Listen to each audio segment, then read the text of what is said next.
Hay nga guys, at naghugas na tayo ng gulay. Siyempre, hinugasan natin yung ating gulay. Alam naman ilagay natin guys sa walang hugas. Hello!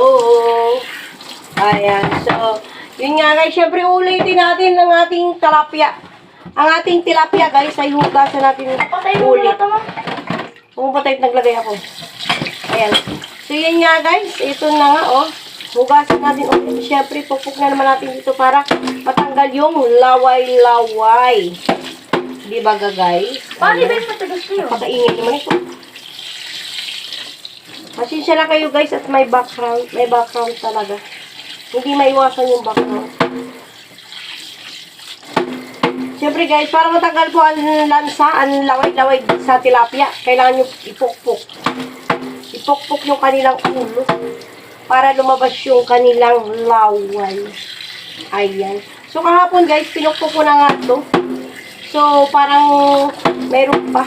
Kaya ulitin natin. Ayan. Ulitin natin maghugas. Hindi pwede yung hugas-hugasan lang, guys. Kasi ang tilapia, guys, pag may laway-laway pa, ang lansa. Sobrang lansa. So, ito nga tayo ay nagapuk-puk-puk dito. Kailangan walang yung parang pag hindi na siya madulas.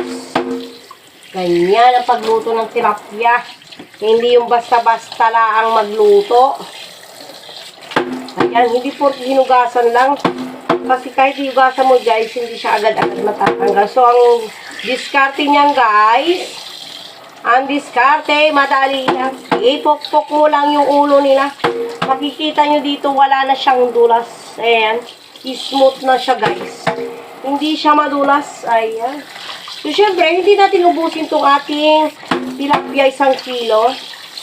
Magluluto lang kami guys na nakabili na ngayon anak ko ng pechay. Pechay halagang 40. Halagang 40 pesos na pechay. Marami na siya isang plastic. So marami na. Marami ng pechay, guys. Pechay.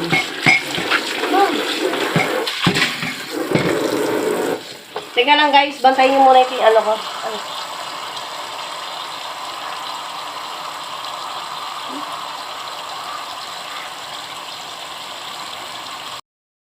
Ating tubig. Kumulo na yung ating tubig, guys, na mayroon sili, at saka sibuyas, at saka luya. Ayan, so kumulo na at i-prepare naman natin yung isda natin. Ayan.